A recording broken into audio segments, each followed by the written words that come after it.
avec vous. Merci beaucoup alors honorable démb yaa ngi woon ci ndogu bi macha allah mën ngeen ci mën a wax lu fa xewoon wala loo leen waxtaanee comment c'était le ndogu présidentiel. Ah mon frère, moi je suis patriote. J'étais à la rencontre. N'est-ce pas man dama bokk parti politique bi tudd PASTEF les patriotes. ma nekk un militant discipliné. ma nekk un militant qui défend les causes du projet. yéen wax ngeen ko fii. wax ngeen ko ma régularité quelque part sur les plateaux de télévision pour lan la fësal li gouvernement bi di def. défendre le projet. défendre celui qui l'incarne le président Ousmane Sonko.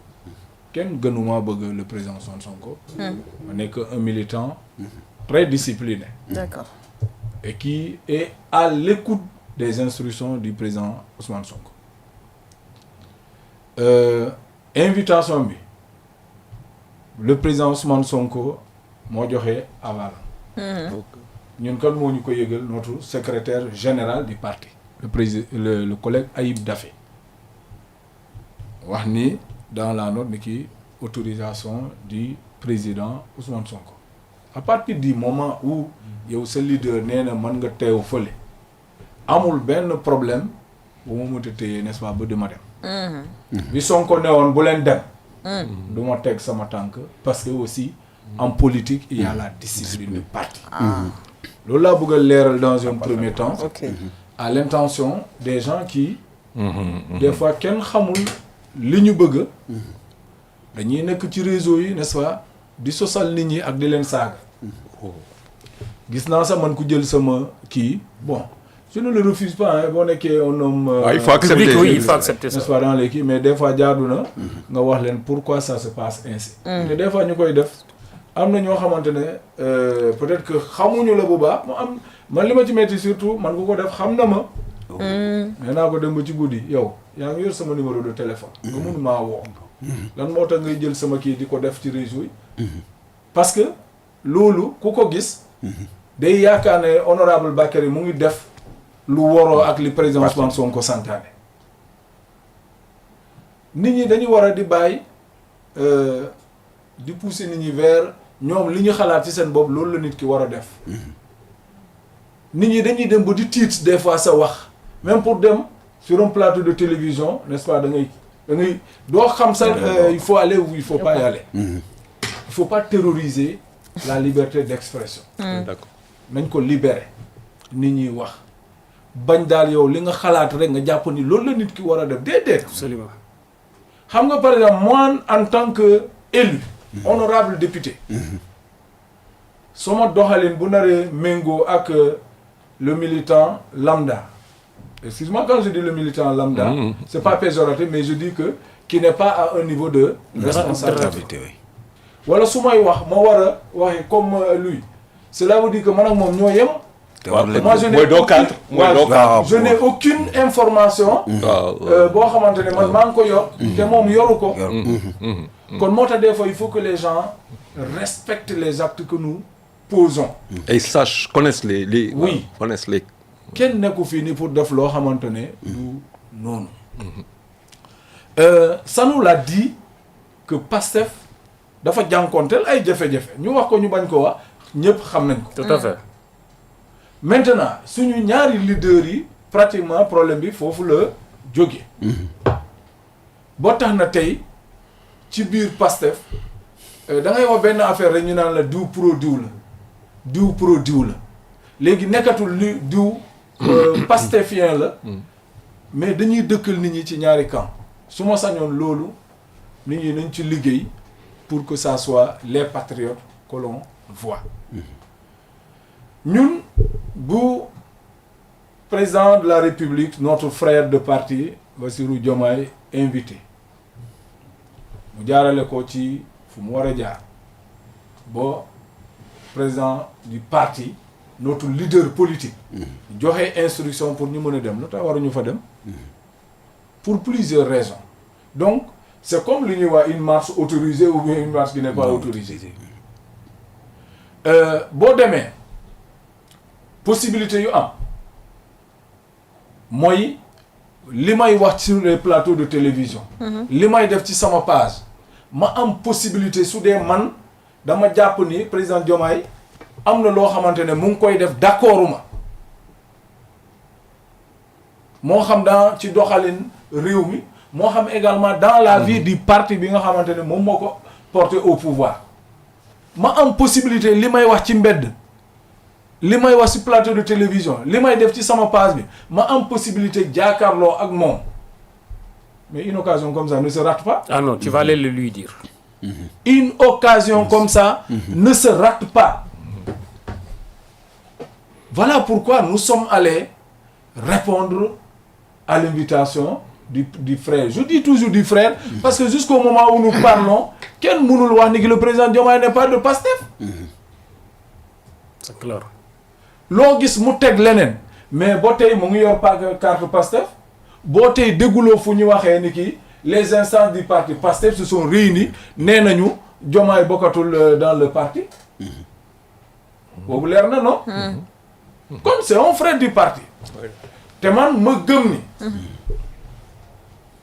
ñaari frères parce que ce sont des frères cheminement bi Ousmane Sonko am ak Bassirou Diomaye amu ko ak man de mais moom ak Bassirou Diomaye dañoo sori c'est ce qui fait que quand le président Ousmane Sonko dafa opté pour une candidature multiple n'est-ce pas pour échapper n'est-ce pas aux volontés des autres mais ci mujjantal gi kan la tànn Diomaye ah Diomaye tànn ko ni ci bakkan neexaay bakkan mais je pense que am na lu mu gis ci président Bassirou Diomaye n'est-ce pas moo tax mu ne kii laa joxoon parce que sénégalais yi bu ñu demee ba gis ni Sonko demul dañ ko ne koo ñu joxoñal n'est-ce pas ñu fal ñu voté ko moom moo président Ousmane Sonko dégg nañ ko muy wax ci Bassirou Diomaye Bassirou Diomaye dégg nañ ko également muy wax ci président Ousmane Sonko maintenant ci biir mise en œuvre projet bi lu ñuy gis ni ça nous écoeure ça nous écoeure mais ñaari possibilité moo am mooy li sànnu fàttali li ma waxoon ci benn émission ni ki le pouvoir là le régime là c'est le régime de Pastef ñun duñu gedd n'est-ce pas bàyyi pouvoir bi ñeneen ñëw di ko gérer. C'est très très clair. parce que quoi qu'on dise la responsabilité du président Ousmane Sonko est engagée. parce que moom la askan bi laaj.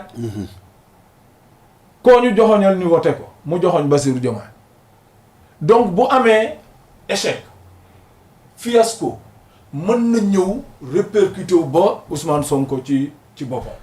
entre autres raisons moo tax quelle que soit situation mu metti ñun on doit rester dans le régime n'est-ce pas ñu jéem a wëyal suñu politique bi. metti na mettiwul mais en tout cas loolu moo war a nekk suñu posture. moo tax ba léegi le président Ousmane Sonko et dans le gouvernement c'est le premier ministre ñu former le gouvernement kon ñooñu bu ñu amee problème perception yi mën na wute keneen mën na ne man d'accord ma ñu jubóole leen n'est-ce pas mais nga may aussi la possibilité ki naan man de ñii fi ñu jógee sacrifice bu ñu consentir ba egg si fii nii non lii su amee day mel ni dañoo wor sénégalais yi kooku mën na ne man je suis d'accord ni ki ñoom ñaar nañu fexe dëggoo ils sont condamnés à s'entendre yaakaar naa ni le 8 novembre président Ousmane Sonko taxaw na n'est-ce pas woote naan Diomaye dellu ci sa famille dafa gis peut-être que am na yoon bu mu jël les raisons ñoom ñoo xam peut-être que au plus profond mais ñun bu ñu déggee loolu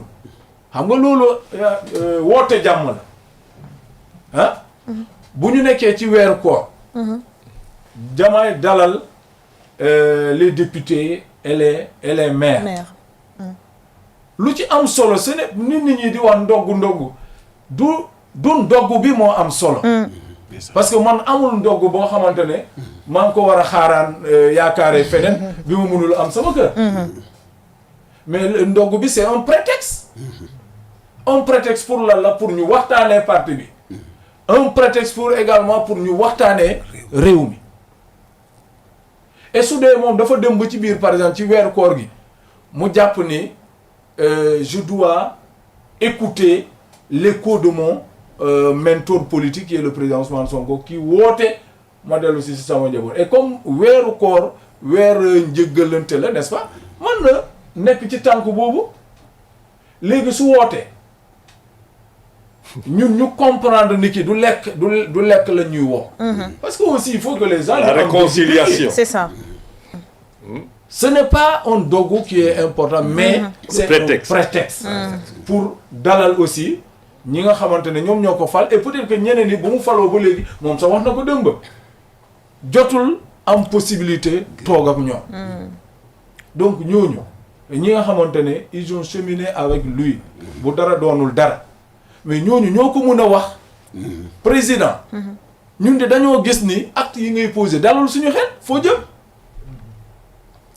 kan moo ko mën a wax de façon crédible ku dul ñooñu voilà pourquoi man ma jàpp ni dañoo waroon a wuyu et ma sant yàlla parce que la majorité des députés étaient là-bas te waxtaan bi amul sujet tabou amul comme yow ni nga structuré sa émission naan lii la ñuy waxtaane lii la ñuy waxtaane Bakary su jógee pour dem wax kenn xamul lan la Bakary di wax D'accord.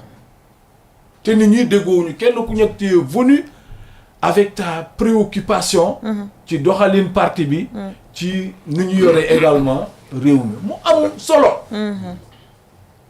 je vous assure que xam nga kilifa bu la recevoir nekkul kii boo xamante ne dañ ko médiatiser wala xaw ma lan da ngay def de sorte que nga bañ a nekk dans les détails mais li ma mën a wax mooy à l'intention de tous les Sénégalais il n'y avait pas un sujet tabou il n'y avait pas un sujet guidé et les gens ont posé en toute responsabilité les questions yu nga xamante ne ñoom dañuy jàpp ne buñ ko defee loolu mooy wor Sénégal et là aussi c'est une occasion énorme les députés et les maires étaient présents et ça c'est extrêmement important parce que au finish bépp problème boo gis les gens finissent toujours par une autour de la table. Wow. Même les guerres mondiales c'est autour de la table autour de ça surtout des frères de parti te man je préfère ni patriotes yi jàppee ni ki jaaduwul qu'il y ait une coalition Diomaye quelque part qu'il y ait un siège de cette coalition différent du siège de Pastef kon loolu laa gëm parce que ñun le président Diomaye ci Pastef la bokk. Mais sur cette question le président alors il garde son siège ou bien même rek il garde son siège ou bien il revient au siège de Pastef. Il a ce sentiment non yow ce sentiment personnel il a son siège donc du ko bàyyi. Il a son siège moo tax man je dis que ci moment bii nii quand nous sommes présents et que les gens ont compris coalition boo ko taxawale c'est à des buts électoraux on est d'accord les gens mën nañ ne mais ñun mënuloo ne ci Pastef nga bokk ba pare am beneen coalition dëgg la n'est-ce pas dëgg la voilà pourquoi je pense que les jours il faut prochains encourager les gens à se rencontrer parce que man am na koo xamante ne sax dafa ma ne bu ñu toogee avec président Ousmane Sonko tu entends sa version de nan la ñuy war a def pour que ñooñu toog ma ne leen lu ñuy wax ni déjà am na solo naan la vous êtes condamnés à vous unir même jusqu'en 2029 léegi su fekkente ne 2029 kenn ku nekk dafa bëgg a samp dënd n'est-ce pas les patriotes dinañu xam fan la ñuy féete rek mais ñun lu ñu xam mooy notre leader politique c'est le président Ousmane Sonko mais am nañu droit ne ko ak sa frère bi Bassirou yow yaa ne sénégalais yi moom la na ngeen waxtaan su ko defee n'est-ce pas jàmm am ci réew mi n'est-ce pas. ñu mun a yóbbu Sénégalais yi ba 2029. incha allah liggéey boo xamante ne buñ taxawee 2029 laaj baat askan bi Sénégalais yi mun ñoo fal. te man je suis convaincu.